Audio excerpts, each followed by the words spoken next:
Andreas Georgiou here for MMA Plus at Muay Thai Grand Prix 6, joined now by Iman Barlow. Hello. You were supposed to be fighting tonight, and you're not. Yeah. Before we kind of talk about what transpired, how you doing? I mean, you just told me you're on a bit of a sugar rush right now. Yeah. You know, you've gone on your binge after your fight falling through. Yeah. So obviously I was having a weight cut. I was on weight, and then I found out I wasn't fighting. Yeah. Took me a while for that to process, and then I started eating, some nice foods. Yeah.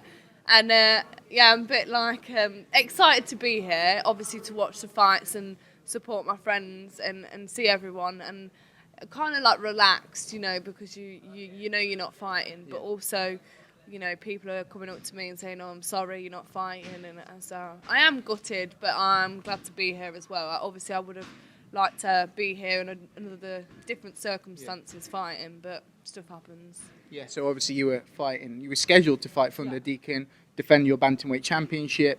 Massive fight. Not defend, to win it. To fight for the bantamweight championship. Sorry, we've talked so many times about so many different titles. But yeah, so you were scheduled to fight for that bantamweight title. Massive fight, especially with the circumstances that have surrounded you the past several months. Yeah. So you've been a girl that a lot of people have been interested in.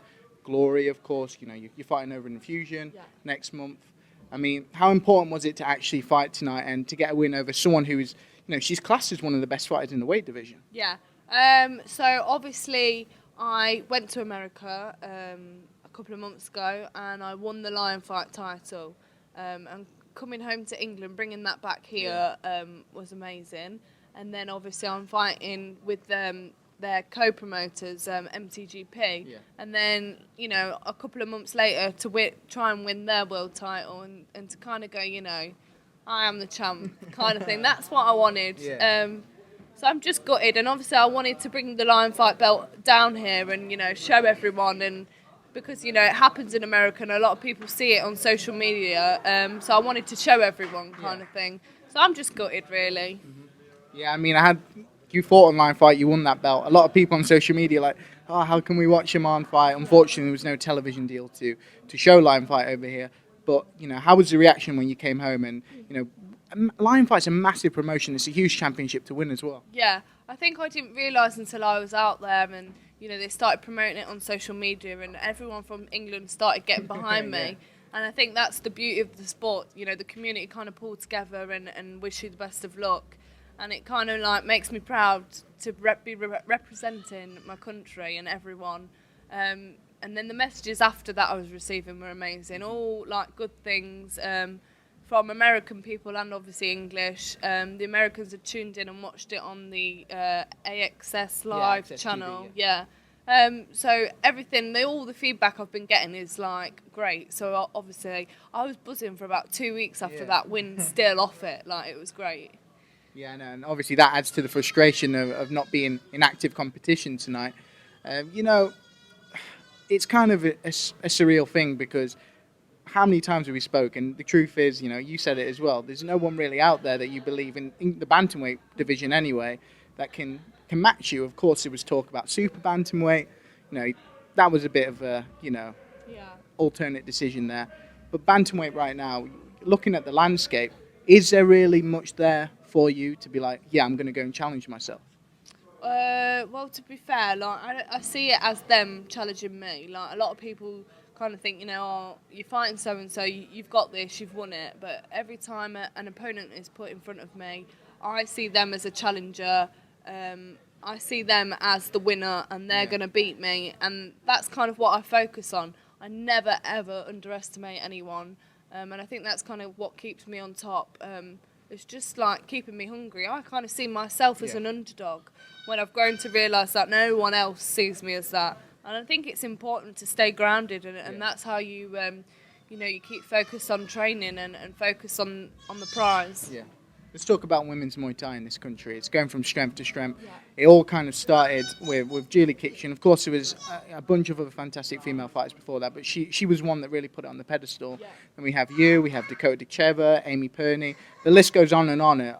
The surreal kind of talented female fighters we have in this country. And honestly, I think that we can match up anywhere in the world with our female fighters. Yeah. Is that something you'd agree with? Yeah, definitely. Don't go away. Yeah, I definitely think that. I think women in the UK. Oh my god. I actually think that women in the UK are one of the best, kind of countries out there. Obviously, the males in Thailand are known to be like the best in the sport, and I think women in the UK are the strongest and one of the best in Muay Thai. I think we're better than Thai girls, and I think we're slowly becoming better than Europeans, and I think we're a strong group, and we're only growing. Like you say, all them names, they're great role models. They're great fighters, but they're also great girls, and I think that's what, we're all down to earth, and that's what's good about us, and that's why, the sport's growing as well.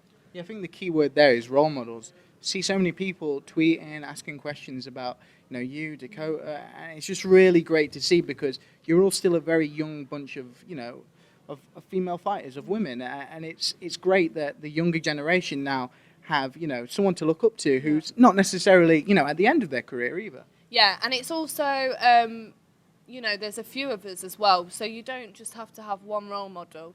There's a little bit of everyone that you can take from that kind of thing. Dakota's good at stuff that maybe I'm not as good at. Same with Amy Perney, same with Julie, and I think that's the thing about social media and watching fights on the internet.